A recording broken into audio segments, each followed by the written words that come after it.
축구장 11조 우리 이세현 전도사님 한번. 네, 없음.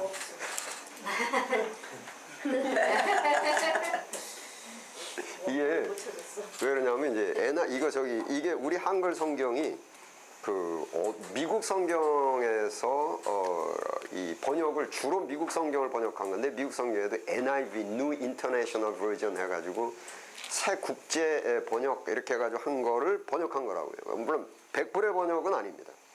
이것도 이 구약 신약 번역하시는 분들이 히브리어나 헬라어도 놓았는데 굉장히 주로 이제 미국 바이블을 이제 따왔거든요. 그 영어 바이블에 NIV 바이블에 그게 11절이 없어요. 그게 왜 그러냐면은 이렇게 그 사본들을 이렇게 보니까 글씨를 쭉 썼는데 아니 갑자기 칸이 하나 뚝 내려와가지고 썼단 말이에요.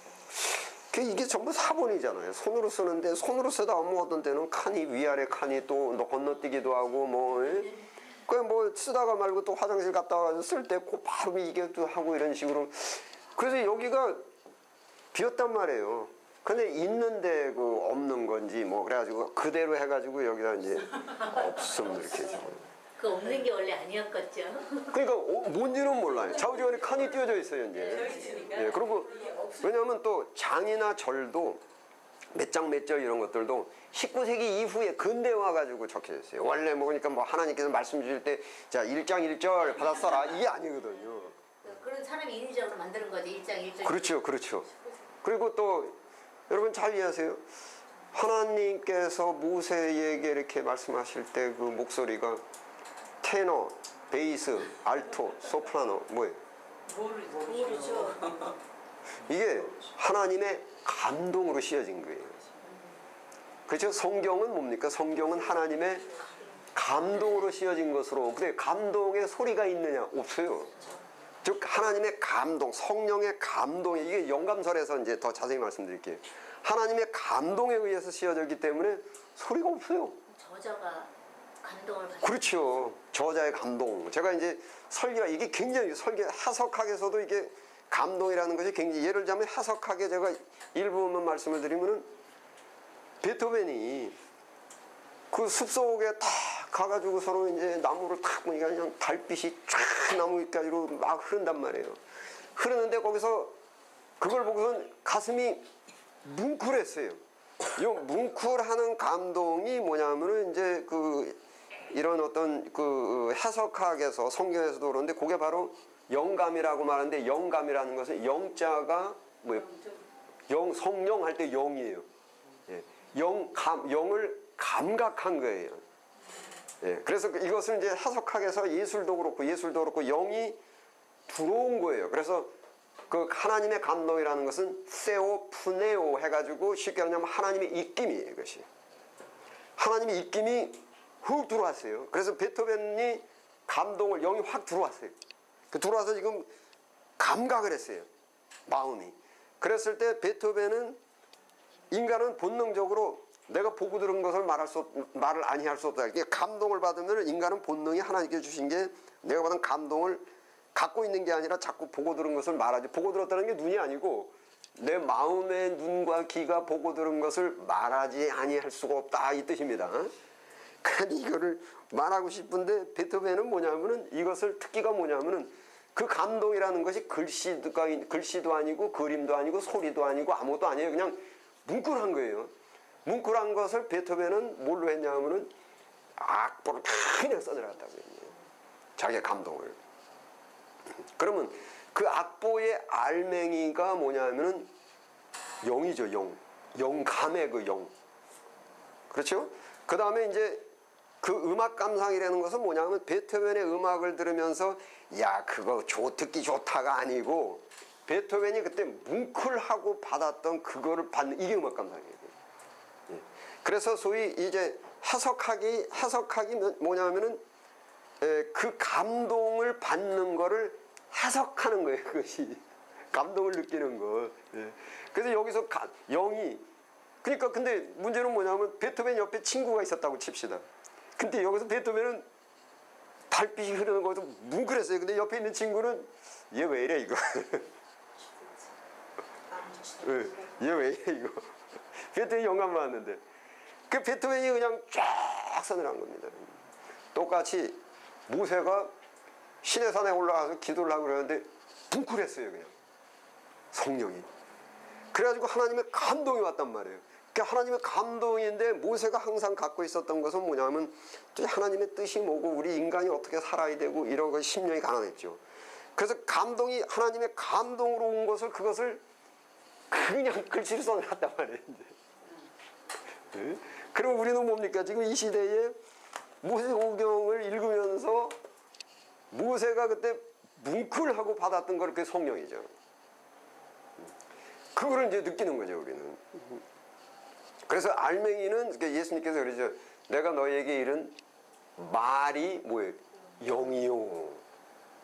베토벤은 그랬죠. 내가 너희에게 연주한 이것이 영이요. 이렇게 했죠. 이 음악이. 예. 그걸 또 어떤 사람은 감동을 뭘로 표현하냐면 또 그냥 그림으로 표현한단 말이에요. 어? 그러니까 이 그림, 야, 이거 사람 얼굴이 이렇게 생겨. 이게 아니고 그림을 보고 이 그리는 사람이 받은 그때 뭉클한 그거를 받는 거예요, 이것이. 그래서 소위 그 해석학이라는 것은 뭐냐면 이제 뭐 S1, R1 나중에 더 자세히 말씀드릴게요. 여기 0이 있는데 어떤 정신이 있는데 이게 그 S1, R1, S2, R2 해가지고 넘어가서 받은 거를 넘겨주고 넘겨주는 개체가 음악과 지금 우리는 성경이에요. 말씀. 그러니까 성령 그 예수님께서 가졌죠. 갖고 있다 예수님 자체가. 내 말이 영이요. 그래가지고 예수님의 말을 통해서 그 영이 제자들에게 전달이 됐죠. 제자들이 그걸 영을 받고 있다가 베드로고 사도 바울이 오네시모한테 옥중에서 블라블라블라 말하면서 내 말이 곧 영 해가지고 오네시모가 그걸 받았죠. 그랬을 때 사도 바울은 뭐라 했냐면 얘는 내 자식이다. 내가 너를 낳았다. 그리고 옥중에서 낳은 아들. 이게 뭐냐면은 하나님의 씨예요, 이게. 씨는 영이란 말이에요, 영. 이렇게 넘어왔다가 이렇게 넘어갔다가 이렇게 넘어갔다가 소위 목사가 설교가 훌할 때 가슴에 감동이 있어요. 영이 있어요, 여기. 자기 내가 받은 영이 있단 말이에요. 성경을 통해 가지고 성령을 받았죠. 내가 너희에게 이런 말이 영이요. 그래서 예수님이 이걸 갖고 있으면서 또 목사가 또 설교를 통해서 그 시대의 요 사람들한테 맞고 내가 갖고 있는 독특한 표현 방법에 의해서 여러분들에게 이른 말이 예수님의 말씀이 영이요 해가지고 영이 또 그래서 감동이 또 가게 되는 거죠. 그래서 영의 전달이라고 얘기하지. 정신의 전달. 예. 아, 설교가. 그렇죠. 그 내가 너에게 예수님의 설교가 내가 너에게 이런 말이 곧 영이요. 그래서 또 믿음은 어떻게 생기냐면 믿음은 들음으로서 생긴다. 근데 들음은 그리스도의 말씀이니라. 그래서 이게 이제 그 해석학이라는 것은 바로 그걸 집어내는 것입니다. 그 영을. 그러니까 그게 이제 또 일반 대중가요 있지 않습니까? 대중가는 영이 아니라 감정이라 그래요. 예, 그 저기 클래식이나 뭐 이 베토벤이나 바 핸델 뭐 이런 사람들 거는 이제 이걸 그 영이라고 말해요. 영감이 있다라고 말하고 소위 그 이 개중가요는 심금을 울린다 그래요. 그게 뭐냐면 인간이 갖고 있는 희노애락과 이런 것에 소위 감정이 있지 않습니까? 그래서 대중가요를 하는 사람들도 뭐 그냥 사랑, 성령의 사랑 말고 성령의 사랑은 이게 정신적 사랑입니다. 그런데 일반적으로 뭐 사랑 그럴 때는 다 이 감정적 사랑입니다. 그 대중음악이 그때 한 시대에 뭐 있던 뭐 받은 그 애환이나 마음속의 슬픔, 희노애락 이런 거를 뭐 이걸 표현하는 것이 두만강 푸른 물에 대충 난다.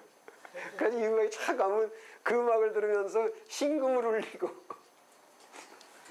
그 전달이에요 이게. 그 어떤 사람은 그림을 하고 어떤 사람은 그걸 또 뭐라고 얘기하냐, 뭘로 표현하냐 하면 춤으로 표현을 해요.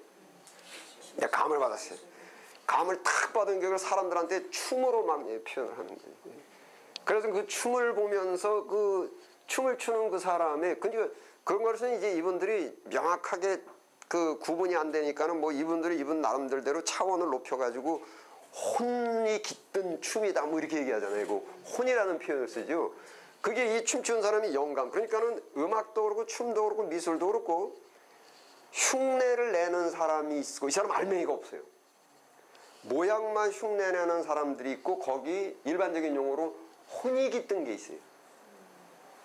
그래서 이제 춤추고 음악 연주하고 이런 사람들도 전문가들, 우리는 알지 않습니까? 어떤 목사가 이렇게 설교를 하는데, 저거는 저거 글씨 책 읽는 것이지, 저 안에 어떤 알맹이, 정말 감동 있는 성령, 그거는 이제 좀 희박하다, 이렇게 우리는 어느 정도 느낌이 있지 않습니까? 그런 게 분별이 되지 않습니까? 똑같이 음악이나 뭐 이 춤 이런 것들도 전문가들은 저거는 완전히 흉내내는 거고 알맹이가 없다, 혼이 없다. 그림도 그렇고 이 사람들은 안단 말이에요. 음악 연주 이런 것들도 야, 잘 친다고 치긴 흉내는 잘 내는데 알맹이는 없다. 이제 그 바이올린이라든지 이제 이 피아노 반주라든지 이 사람들이 바이올린 키고 피아노 반주 이런 거 하는 사람들이 무슨 내가 어떻게 하면 이 악보를 틀리지 않고 이게 아니에요. 내가 악보 이런 것들은 이미 이 숙달은 다 된 거고 그때 피아노 들어갈 때 자기가 받은 그 감동을 마음에 안고서 그 감동의 표현으로 피아노가 막 쳐져야 된단 말이에요. 예. 그러면서 듣는 사람들이 그 피아노 연주 속에서 이 사람이 지금 마음속에 안고 있는 이 혼, 그것을 이제 느껴야 된다고요. 그 감동이라고 말합니다. 그게 뭐 바이올린 하시고 그런 분들 뭐 비전문가들 보면 이거 키면 되지 뭐 그렇게 그냥 얼굴이 그렇게 이게 아니고 진짜 보면은 예술 있는 사람들. 네, 이게 아니고 이분은 지금 바이올린 키는 이분이 지금 마음속에 자기 갖고 있는 감동이 있어요. 감동을 먼저 하고 이 바이올린 켜는 속에 내 감동이 실려 있는 거예요. 그래야만 이제 그래서 이제 이 사람들이 심사를 하고 전문가들이 심사하지 않습니까? 심사를 한 사람이 혼이 있다. 이게 뭐 박자가 맞냐 안 맞냐 이게 아닙니다. 이게 혼이 들어있다. 이게 이제 해석학에서 있는 것입니다. 이것이. 그래서 해석학은 꼭 글씨 해석학만 있는 것이 아니라 예술이고, 그러니까 예술, 아트라고 된 것들은 모두 해석학이 있습니다. 그래서 영의 전달이에요. 영의 전달. 물론 다른 이제 인문계통의 무슨 과학이나 수학이나 이런 것들은 지식의 전달입니다. 글씨라는 것은. 지식은 머리죠. 머리의 전달이고, 이 예술이라든지 특히 소위 신학, 그래서 우리가 영적이다 이렇게 말하죠. 영적이다 그러는 것은 뭐냐면 영이 있다는 것입니다. 그래서 그게 전달이 되는 것이 우리가 이 성경을 통해 전달이 된다. 이것이 목사의 또 설교를 통해서 영이 전달된다. 이제 예술가들도 영적이에요. 그러나 이제 수학, 물리 이런 것들은 영적이라고 안 그러고 지식의 전달입니다. 지식은 이제 머리에 있죠. 그 아인슈타인이 딱 계산하다가 이거다 머리에 불이 켜지는 겁니다. 그래서 이거를 글씨로 해가지고 지금 후대에 전달을 하죠. 우리는 머리에 불이 켜지는 게 아니라 가슴에 뭉클하죠. 이제. 그게 이제 성경책으로 해가지고 전달이 되고 이제 입으로 전달이 되는 것입니다. 그래서 이게 이제 그 해석학의 원리고 원칙이고 그래서 이제 목사님께서도 이제 설교하시고 이거 할 때 뭐 전날이나 토요일 날 정말 성경 말씀으로 내가 뭉클하고 감동을 받고 그 감동을 예수님께서 그러죠. 내가 어디 가가지고 말할 걸 준비해 가지 말라. 네. 성령을 가지고 가면 되겠네. 그래서 성령을 가지고 가서 그러나 질서 있게 하려니까 좀 메모를 좀 이렇게 해가지고 질서 있게 하려니까 왜냐면 나도 잊어버리니까. 저도 설교하다가 준비 안 해가면 길어져요 시간이. 준비 쫙 해가면 짧아지는데. 그래서 우선은 알맹이가 이제 영이 있어가지고 이 영에 의해서 내가 가서 이것이 전달이 이제 된단 말이에요. 그래서 그 설교학 나와서 이제 하나 더 이제 첨언해서 말씀드리면 이제 저희 신학 그 강의를 하고 이러면서도 제 후배 중에 하나가 아주 그냥 저를 그렇게 흉내를 내려고 하는 그 후배가 하나 있었어요. 아주 제가 말하는 소리 제스처까지 막 흉내를 내려고 그러고 하루는 불러다 놓고 야, 너 그러면은 너 망해. 죽도 안 되고 밥도 안 돼. 네가 그 배워야 되는 것은 성경에 의해서 받은 알맹이 성령인데 그 다음에 이 성령을 교인들이나 학생들한테 표현하는 방법은 하나님께서 너한테만 주신 독특한 탤런트가 있다.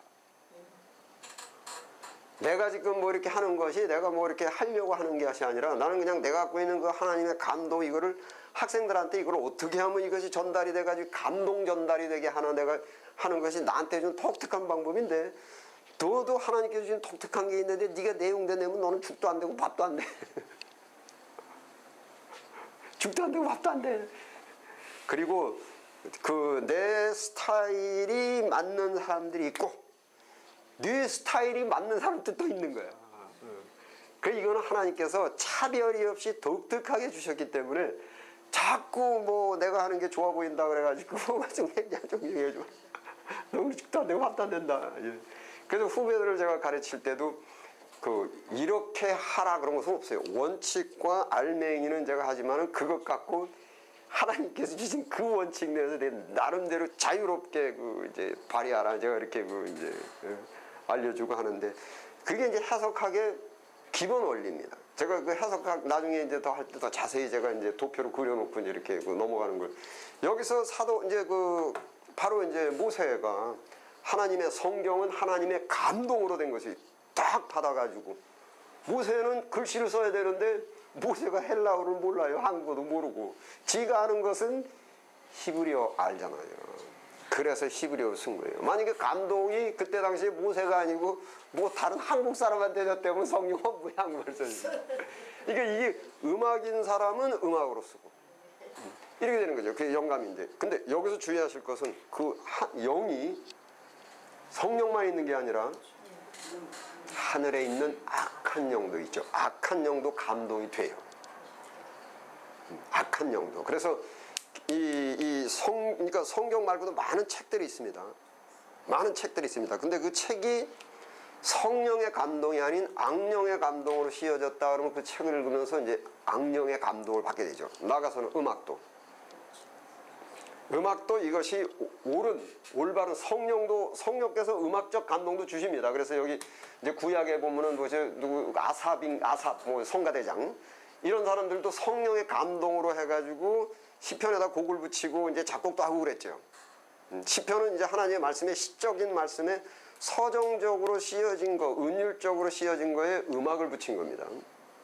근데 그 음악을 붙일 때 그 음악이 하나님의 감동에 의해서 붙여졌단 말씀입니다. 그런데 어떤 음악은 악령의 감동에 의해서 나온 음악도 있는 거예요. 그런데 그런 음악을 심취해서 들을 때 악령의 감동을 받게 되죠. 그 이제 청소년들이 이제 뭐 음악이면 다 좋고 이게 아니라 이제 음악 들으면 감동 받죠. 이게 찬송가학에서도 이제 나오는 것인데 찬송가에서도 음악 들으면 감동 받아요. 음악 안에 영이 실려 있단 말이에요. 근데 그 영이 이제 악령이 실려 있을 때 음악에 의해서 악령을 받게 되죠. 이제 미술도 그렇고 미술에서 가장 이제 그 문제로 삼는 것이 영적 해석의 문제로 삼는 것이 어떤 그림이냐면 쉽게 말하면 피카소 그림에 그때 당시에 피카소의 정신 상태가 이 그림을 그릴 때 피카소의 정신 상태가 그리 좋지 않았다 이거거든요. 그래서 그 피카소의 그 그림을 놓고 감상을 하고 계속 거기서 감동을 받으면은 그때 당시 때의 피카소의 정신 상태를 받게 된다는 것입니다. 그냥 이런 어떤 영분별을 하지 않고 이것이 성령, 악령 분별하지 않고 감동, 미술에 대한 감동만 보시는 미술 전문가들은 그거를 이제 굉장히 가치 있게 보는 거예요. 왜냐하면 일단 감동이 있다.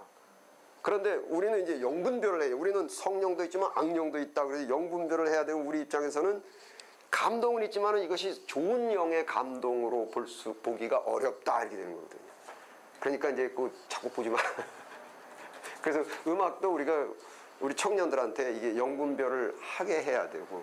그래서 이게 그 찬송가 학에서 왜 찬송가 보면은 거기에 그 밑에 이 찬송가가 어떻게 작사 작곡됐는지 작사 작곡자 이름까지 배경까지 나와 있죠. 그래서 이 찬송은 이분이 이때 이런 영감을 받았을 때 이렇게 작사 작곡한 것입니다 해가지고 이 영분별을 하기 좋게 이 찬송의 가치성 때문에 이렇게 한 거예요. 이 시대에도 이제 보수주의 이런 보수적이고 이제 우려가 많으신 분들이 왠지 복음성가 같은 것들 쭉 나올 때 그 복음성가에 대해서 영분별에 대해서 신경을 많이 쓰시죠.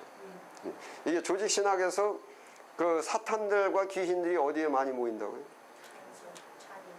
교회와 이 기독교 내. 왜냐하면은 딴 사람들은 이미 가만 놔둬도 다 구원 못 받죠. 이 귀신들이 사탄이 하는 것은 구원받은 성도 하나라도 말씀을 그 마음에서 빼앗아 구원을 못 받게 하려. 그래서 목적이 구원 못 받게 하는 것입니다. 그래서 이 사탄들도 사탄의 최종 목표가 있는데 그 목표가 예수님께서 뭐라고 하셨냐면 저희끼리 분쟁을 하고서야 저희의 나라가 어떻게 서겠느냐 이렇게 말했어요. 그러니까 사탄의 목표가 자기네 나라 설립입니다. 우리는 하나님의 나라를 유업으로 상속받는 것이고 사탄도 저희들의 나라를 건설하기 위함이고, 그런데 저희들의 나라를 건설하기 위한 방법이 하나님의 나라를 유업으로 상속받을 사람이 없으면 자기들이 상속받습니다. 그래서 최고의 목표가 뭐냐면은 구원받지 못하게 하는 것이거든요.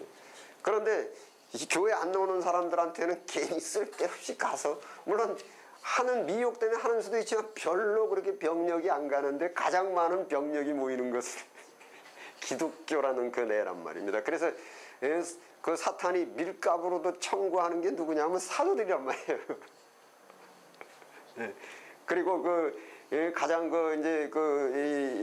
조신학 이 사탄에 관해서 이제 할 때도 나오지만은 구원 못 받게 하는 게 가장 큰 게 뭐냐면 어디 가서 달라붙어 있으면 되냐면 목사의 입에 가서 달라붙어 있습니다. 그 요한계시록 한번 보십시다.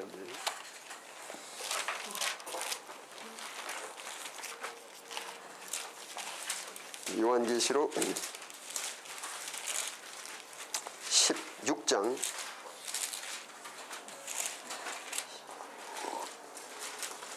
415페이지 13절 네, 함께 읽겠습니다. 시작.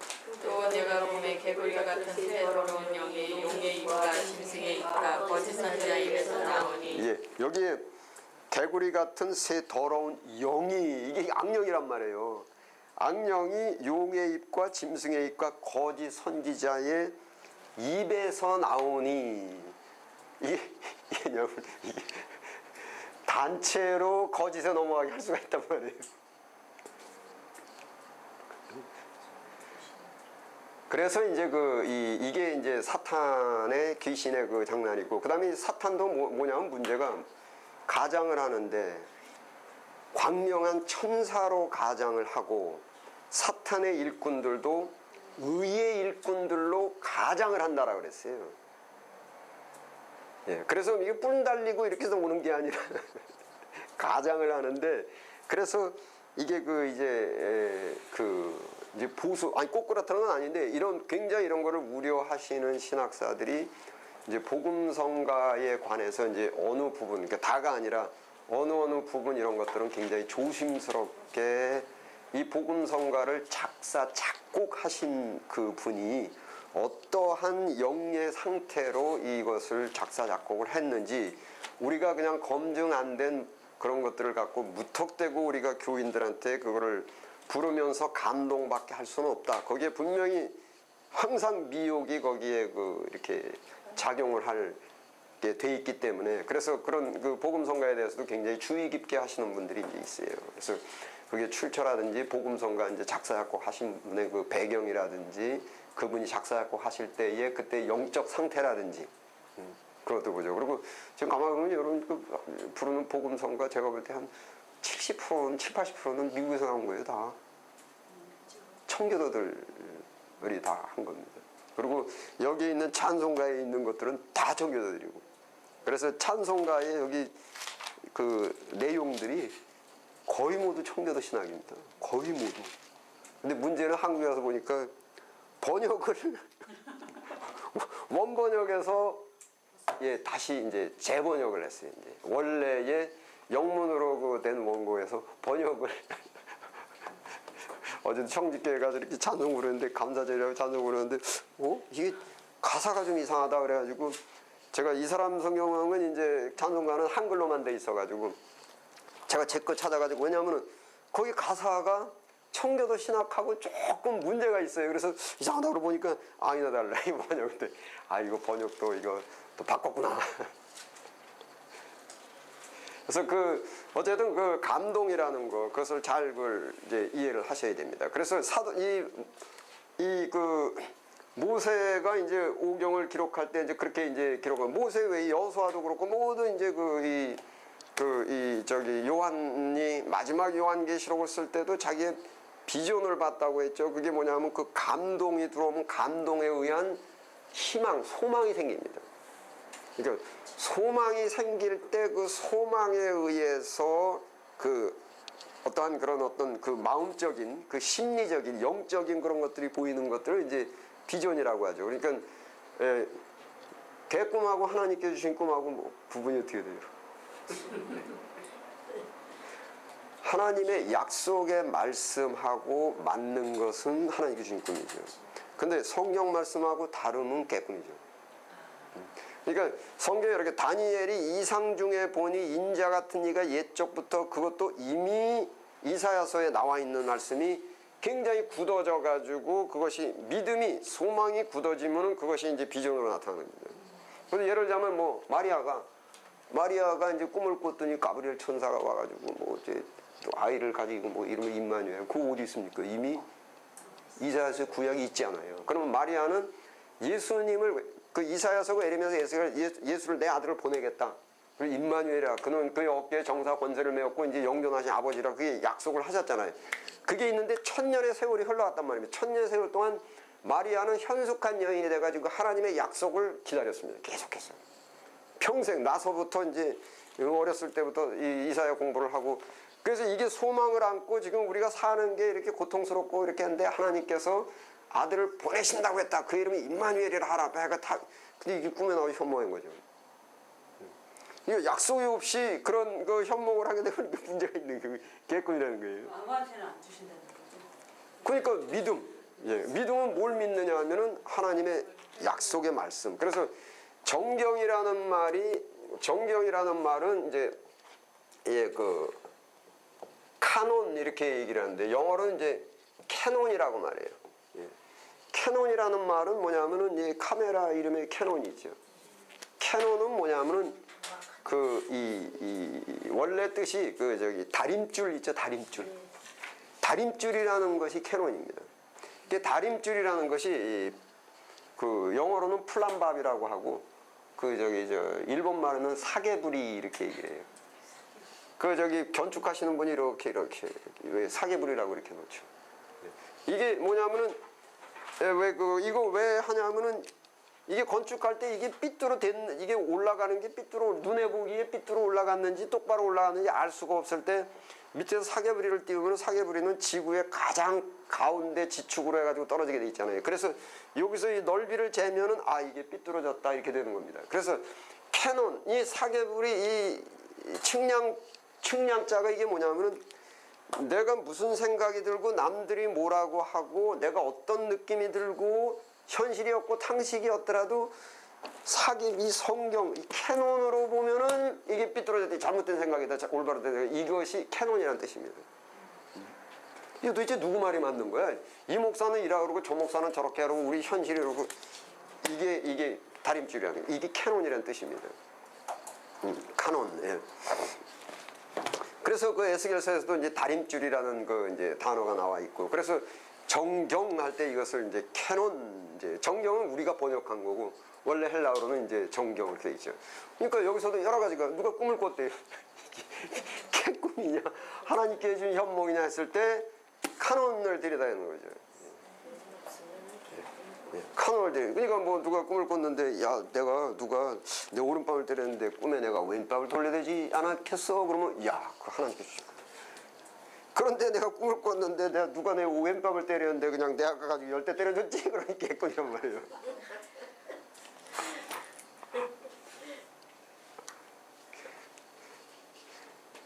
그 이제 성경이 그 이제 제가 해석하게서 설명을 해드려야 되는데 이제 로고스와 레마의 관계 이제 설명을 그때 해드렸는데 지금은 이제 이 성경에 대해서 이렇게 쭉 말씀을 거기에 이제 없음 그렇게 나간 것이 거기가 이제 하나 이렇게 건너뛰어가지고 그렇게 이제 나온 것입니다. 또 예를 들면은 주기도문 할 때 대개를 넣어야 됩니까? 넣지 말아야 됩니까?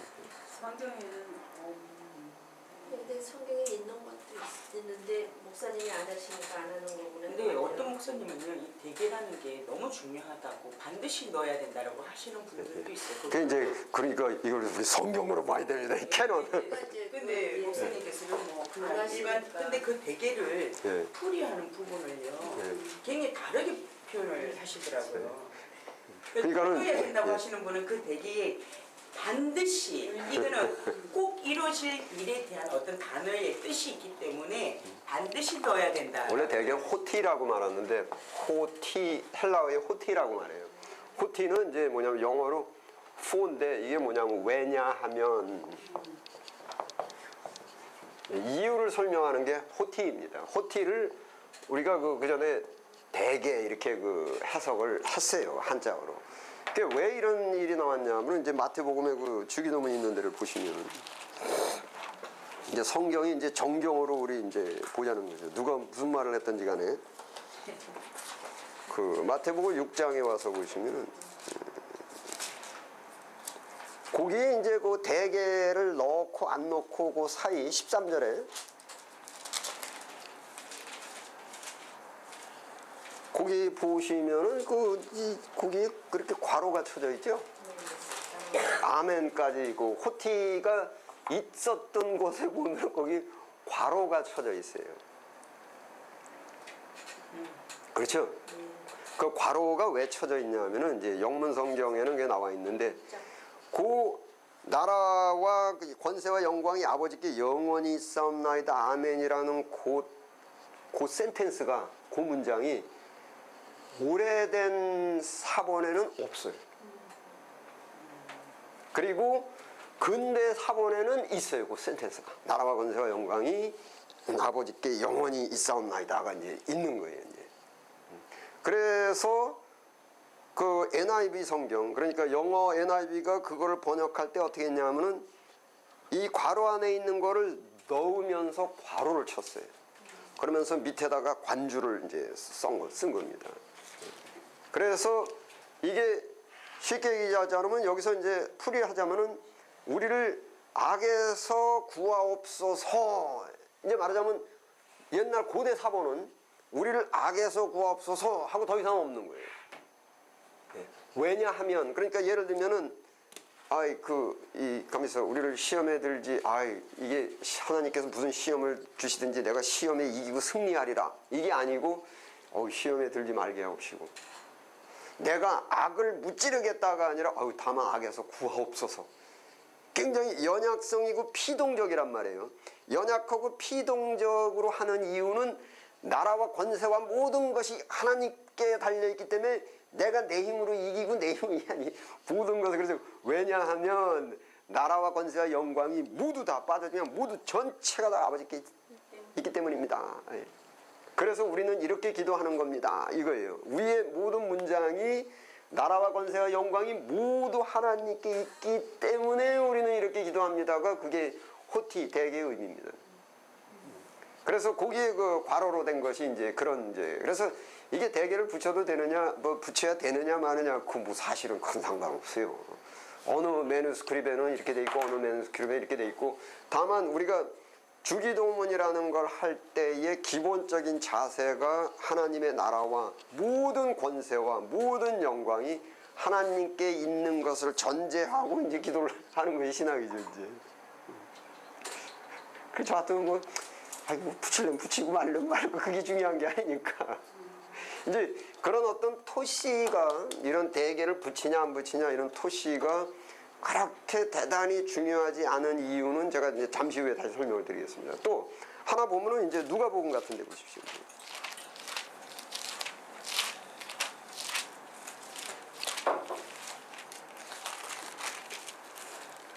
누가복음 같은 데 보시면은 이제 누가복음에도 뭐 24장 뭐 51절 52절 그러면은 거기에 이제 괄호가 이렇게 탁탁 쳐져 있어요. 또 그런 것들은 이제 어느 사본에는 있고 어느 사본에는 없고 제일 큰 게 이제 그 마가복음입니다. 마가복음 16장 85페이지.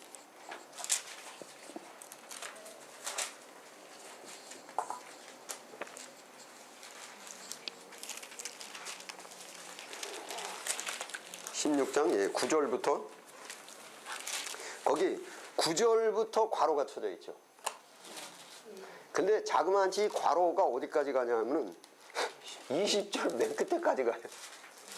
그럼 이게 뭐냐면은 거기 괄호 쳐진 그것이 어떤 사본에는 있고 어떤 사본에는 없어요. 제가 말씀드린 원본은 없고. 그러니까 이거 번역할 때 200~300개의 사본을 놓고 종합해서 하는데 어느 부분에는 그 문구가 있고 어느 부분에는 그 문구가 없고 그래서 그런 거는 이제 괄호를 쳐놓은 겁니다. 그리고 없음이라는 그런 것들도 있고 여기에서 이제 그 흠정역은 이제 그 아시죠? 킹제임스 버전인데 킹제임스 버전은 어떻게 됐냐면은 이제 종교개혁 1517년에 종교개혁을 하고 난 후에 이게 종교개혁을 하면서 이게 칼빈주의가 엄청 이제 커졌단 말이에요. 칼빈주의가 이제 어쨌든 종교개혁 이전에는 이제 교리가 이쪽 바티칸 교리인데 신학적 교리를 질서정연하게 해놓은 성경 중심적 신학의 교리가 없었어요. 그래서 그거를 이제 잔 칼빈은 전직이 변호사입니다. 그래서 글을 잘 써요. 이제. 그래서 그 전직인 변호사인 그 칼빈께서 초대 때에 이제 어거스틴의 말씀과 여러 가지를 해서 성경의 전체를 망라해가지고 소위 기독교 강요라는 신학책을 썼어요. 그래서 기독교 강요가 쫙 나가기 시작했습니다. 그런데 영국에서 어느 한 부분은 오직 성경대로 하는데 우리가 꼭 칼빈이 주장하는 대로 우리가 신학을 성경을 해석해서 믿기는 어렵다. 그러니까 그리고 우리가 볼 때 왜냐하면 성경이 그때까지는 영어 성경이 없었거든요. 전부 라틴어 성경이에요. 라틴 불게이트 해가지고 이게 중세 때 라틴 불게이트이 쫙 이제 그 계속 갔단 말이에요. 그래서 이 캐톨릭에 계신 목사님들은 라틴어를 배워야 돼요. 우리는 주로가 히브리 헬라어 쪽으로 가고 라틴어 조금 배우는데 뭐 코람데오라든지 뭐 조금 배우는데 많이는 안 배우는데 우리는 오직 성경이기 때문에 히브리어 헬라어를 배워가지고는 성경을 원래대로 해석을 하는데 이 신부님들은 이제 그 성경도 불게이트 라틴 불게이트고 교리집이 전부 라틴어로 돼 있단 말이에요. 그래서 라틴어 쪽으로 이제 많이 하시는 게 최초로. 그 라틴어로 다 돼 있는데 이쪽 그 유럽의 영국을 중심으로 있는 사람들이 이게 전부 신학책이 성경도 라틴어로 돼 있어가지고 그래서 종교개혁 1517년에 종교개혁이 일어나기 3, 4년 전부터 영국에서 잔 휴스, 잔 위클리프 이런 분들이 라틴어 번역이 아닌 헬라어와 그 히브리어와 헬라어에서 이게 영어 번역으로 가는 거에 이제 1500 그 보통 한 2, 3년부터 나가기 시작했어요. 그러면서 이게 같이 힘입은 게 이제 서구에서 1450년에 어떤 일이 있었냐면 이제 구텐베르그가 활자를 이제 이 금속 활자를 이제 만들었죠. 그게 뭐 우리나라의 그 목판인가 금속 활자가 뭐 구텐베르그의 그거보다 더 앞선다 뭐 이렇게 가는데 어쨌든 지금 뭐 그 얘기가 아니라 서구에서 그래서 1450년에 금속 활자 나오고 바로 이제 이후에 영어 번역이 나오고 그러면서 종교개혁 일어나기 2, 3년 전에 영어로 번역된 것들이 확 나가기 시작했어요, 유럽에. 그러면서 종교개혁이 이제 그 마르틴 루터가 나가서 이제 그 독일의 그 자기 그 성전, 비텐베르그 성전에다 그 95개 조항을 이렇게 쭉 얘기하고 그러면서 이제 이게 왜냐하면 일반인들이 영어로 된 거 이렇게 보니까 교황이 해둔 거하고는 좀 많이 달라요. 그때는 이렇게 완성된 건 없지만은 쪽복음으로 이렇게 조금씩 나가더라도 야 이거 뭐 은혜로 구원받는 것이지 면제부 뭐 돈 주고 사는 거 아니더라 뭐 이렇게 나가고 거기에 이제 그 마르틴 루터가 팡 치고 그다음에 스빙글리, 칼빈 이런 사람들이 이제 스위스 바젤 같은 데서 빵 치고 와 일어난 거죠 이제. 그리고서 이제 종교개혁이 일어난 겁니다. 그랬는데 이게 그때 잔 휴스나 위클리프가 번역할 때 번역이 나중에 영국에서 이제 그 킹 제임스 버전 한 사람들이 야 번역이 조금 문제가 있다. 전부 칼빈주의적으로 번역을 하지 않았느냐 이렇게 이제 나온 거예요. 그러면서 야 무슨 없음 이런 게 말이 되냐 하나님의 말씀이 없음이 어딨냐 이래가지고서는 이제 이 사람들이 모여가지고서는 킹 제임스 왕한테 가가지고 우리가 영국 왕한테 가가지고 우리가 영어로 다시 이거를 제대로 번역할 때니까 허가를 해달라. 그래서 백인성명이라고 해가지고 이게 신학자들이 100명이 서명을 했어요. 그래가지고 킹 제임스 왕, 그러니까 제임스 왕한테 가가지고 허락해달라. 그 허락을 해줘가지고 이 사람들이 모여가지고 칼빈주의 신학을 견제하는 대로 성경을 번역할 때 없음 이런 거 없이 괄호 이런 거 없이 아주 쫙 번역을 해. 그게 바로 킹제임스 버전이 된 거예요. 그러면서 이제 그게 한국말로 이제 흠정역 이렇게 나와가지고 한때 대한민국에서도 지금 성경 잘못했습니다. 그 흠정역이 맞는 겁니다. 어제 하나님의 말씀이 없음이 어디 있고 뭐 괄호가 어디 있습니까? 말이 잘못됐습니다. 그래서 우리는 흠정역을 봐야 됩니다. 해가지고 한때 뭐 지하철역이고 뭐 이렇게 그게 이제 그렇게 된 역사입니다. 그것이 그 흠정역이 킹제임스 버전이.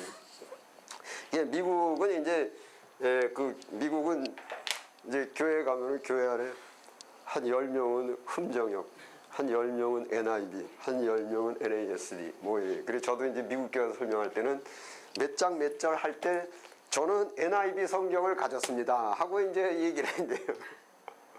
한국은 이제 안 그렇죠. 전부 규격 통일. 그렇죠. 개혁과 우리말 성경이 나와가지고 또 개혁. 그래서 거의 보통은 다 통일돼서 이걸로 하는 걸로. 그렇지. 그래서 이제 이건 이제 한국 스타일이고 규격통일. 미국에서는 이제 그 자유자재로 자기가 이렇게 하고 목사 자신도 교인들한테 요것만 봐라 이렇게 못해요. 그러면 반발이 일어납니다. 반발이 일어납니다. 그래서 이제 조금 지금 말씀드리는 게 뭐냐면은 성경 무어가 글씨 무어인가 내용 무어인가 이겁니다.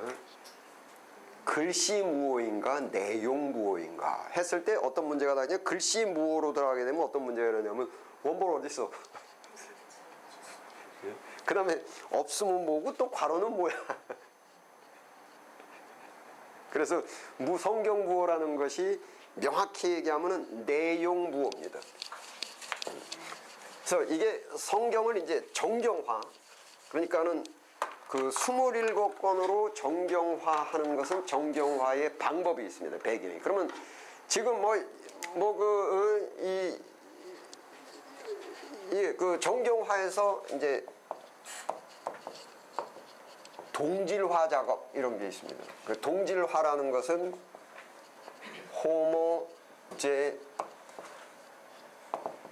나이징 그렇게 얘기하는데 여기에 이제 헬라어의 호모 그러면 왜 호모섹슈얼 뭐 이렇게 해가지고 호모라는 것은 같다라는 뜻입니다. 같다. 그 젠이라는 것은 이게 그 유전자, 지놈 제네시스에서 호모제나이징 그러면 동질화 작업 이렇게 하는데 이게 뭐냐면은 성경을 이게 하나님의 말씀이라고 주장하는 성경들을 다 모아본 거예요. 학자들이 정경화할 때.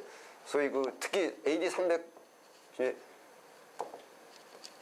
정경화라고 할 때 그때의 쓴 방법이 동질화 작업인데 자 보십시오. 원본도 없고 전부 사본이라고 있는데 사본들이 여기에 마태복음도 있고 마가복음도 있고 그 다음에 구약도 있고 여기에 모세오경도 있고 뭣도 있는데 내용이 그런데 갑자기 도마복음서가 하나 왔는데 도마복음서는 내용이 이렇게 생겼네. 내용이 그 다음에 마카비서를 갖고 들어왔는데 마카비서는 보니까 내용이 이래. 그 다음에 또 바울의 복음서 베드로서 이렇게 왔다고 그 다음에는 또 이제 에녹 복음서라고 하나 이제 끌고 들어와가지고 에녹 복음서를 끌고 있는데 에녹 복음서가 모양이 또 이래. 근데 어느 시대에 와가지고서는 또 몰몬경이라고 해가지고서는 또 이렇게 왔는데 내용이 이래요. 이래요. 그러니까 여기서 정경화 작업이라는 것은 이거를 우리가 정경이라고 하게 되면은 이거는 이거와 모순이 친다. 그래서 이거를 우리가 채택을 해버리면은 동질화 같은 질 내용이 같아야 돼요. 동일의 내용이 돼요. 이거를 취하게 되면 다른 많은 것들을 찢어버려야 돼요. 그러니까 성경은 이게 셀프-원디드 자체 모순을 만들 수가 없어요. 그래서 여기서 이제 정경은 내용들이 가장 기초가 되는 성경의 뿌리는 모세오경입니다. 모세오경. 예. 모세오경을 이 시간이 없는데 이게 경이라는 것이 있고 서라는 것이 있어요. 이거는 모세 오경, 그 다음에 사복음 서 이렇게 말하죠. 네. 그것이 종교의 경전학에서, 즉 종교 경전학은 제가 다음 주에 더 자세히 설명드릴게요. 지금 미리 이제 잠깐 설명드리면 이 경이라고 붙여진 것은 뿌리입니다. 이것을 로고스라고 말해요. 그 다음에 서라고 붙여진 건 뿌리에서 나온 열매입니다. 예. 이거를 레마라고 얘기를 해요. 즉 이게 좋은 나무에서 나쁜 뿌리는 이렇게 생겼는데 열매가 이렇게 하면 안 된단 말이에요. 뿌리도 이거고 열매도 이랬는데, 근데 모세오경이 예수님께서 사복음서에 계속해서 모세오경, 너희가 뭐 십계명을 지켜, 예수님께서 십계명을 누구든지 계명을 뭐 율법 하나라도 뭐 이 폐하고자 하면 안 되고 계명을 다 지켜, 너희 내가 온전하고 전에 이 계명을 지키라 해서 십계명을 계속 말씀하신 거라고요. 그래서 이게 경이라는 것은 이게 뿌리예요. 특히나 모세오경은. 그래서 모세오경은 기독교인이고 유대인이고 사두개인이고 바리새인이고 누가 됐든지 간에 모세오경에 대해서는 말이 없는 거예요. 문제는 이 모세오경에서 열매로 나올 때 이거 갖고 이제 공방이 많은 거예요. 그 모세오경을 기축으로 해가지고 나오면서 여기서 동질화 작업을 해서 이것이 서로 자체에 모순이 치지 않는 것들만 모은 것을 동질화 작업은 이 작업에 의해서 만들어진 것을 정경 27권이다 이렇게 말하는 겁니다. 그래서 그 외에 다른 것들은 이 X 완전히 다르고 완전히 다르다 이런 것들을 이제 위경 이렇게 해서 가짜, 푸스도 이렇게 얘기하고, 그 다음에 삼삼한 거를 이제 외경 이렇게 얘기하는데, 굉장히 감사하게도 캐톨릭이 정경, 신약 정경은 27권이에요. 이제 구약은 마카비서고 뭐고 마다 우리보다 많아요. 한 54권인데요. 그래서 이게 어떻게 구약을 어떻게 봤든 예수님께서 말씀하신 신약 27권이 같다고 하게 되면 사실은 저들의 신앙도 우리랑 같아야 돼요. 원래는. 그래서 이게 동질화 작업이기 때문에 결론은 뭐냐면은, 결론은 토시에 사로잡히면 안 돼요. 여기서 이거를 만들 때 내용에 의해서 동질화 작업을 한 거거든요. 토시를 갖고는 정경화 작업을 할 수가 없어요. 그래서 우리가 들고 있는 이 성경이 이게 하나님의 말씀이고, 우리는 이 66권을 정경이라고 치고 66권만을 하나님의 말씀이라고 이렇게 믿는 이유는 그 66권의 내용을 갖고 우리가 66권을 동질화를 만들어낸 것이지 토시 갖고 한 게 아니라는 거죠. 그 내용이 중요해요. 근데 두 번째는 내용을 알려면 어떻게 되냐면은 읽어봐야 돼, 이게. 또 어떤 특정 절에 파묻히면 안 되고 전체적으로 전체적인 동질화 작업입니다, 이것이. 그러면서 신구약을 이렇게 해서 이제 다음 주에는 신약과 구약이 토시적으로는 틀린 것 같은데 내용면에는 그건 뭐냐면 진전이라 그래요. 진전. 그래서 모세오경과 지금 예수님의 말씀이 달리 보이는 게 있어요. 예를 들면 모세오경에는 뭡니까? 힛 족속, 아모리 족속을 뭐라고 되어 있냐면 진멸하라고 되어 있는데, 예수님께서 뭐라고 하셨냐면은 원수를 사랑하라, 검을 쓴 자는 검을, 이게 상반되는 게 아니고 진전이라고 얘기를 하는 거예요. 즉 여기서 뿌리와 열매는 토시로 볼 땐 달라요. 그렇죠? 그런데 뿌리가 열매로 진전이 됐죠. 그래서 그거를 파악이 돼야 된단 말이에요. 그래서 구약에 왜 모세오경과 왜 사복음서가 모수는 없어요. 근데 토시로는 많이 다른 것 같아요. 이쪽은 뭐 진멸하라 그러고 이쪽은 검을 쓰는 검을 망한다. 이게 분명히 뿌리하고 열매는 다른데 왜 동질화해서 같다고 보냐면은 이게 뿌리가 열매로 진전이 됐다는 거예요. 그것이 이제 히브리서 하나만 보시면 이제 히브리서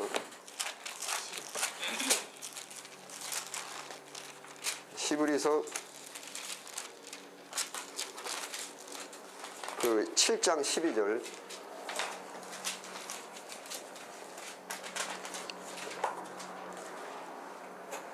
예, 함께 읽겠습니다. 시작. 분이 변혁한 적 율법도 반드시 바뀌었죠. 여기서 바뀌었단 말이에요. 근데 바뀐 게 원칙이 달라진 게 아니고 진전이 됐다라는 거예요. 여기서 기독교라고 하면서 개신교라고 하면서 진전되기 전 모세오경의 뿌리를 잡고 있게 돼버리면 뭐가 돼버리냐면은 유대교가 돼버려요. 그리고 또 사복음서만 붙들고 구약 전체를 다 무시해버리고 찢어버리면 이거 뿌리 없는 신앙이 돼버려요.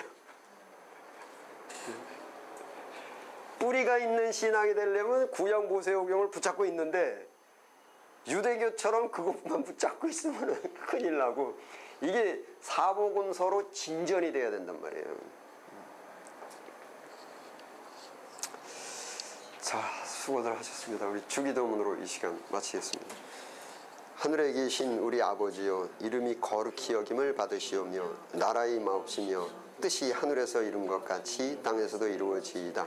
오늘날 우리에게 일용할 양식을 주시옵고 우리가 우리에게 죄 지은 자를 사하여 준 것 같이 우리의 죄를 사하여 주옵시고 우리를 시험에 들지 말게 하옵시고 다만 악에서 구하옵소서. 나라와 권세와 영광이 아버지께 영원히 있사옵나이다. 아멘.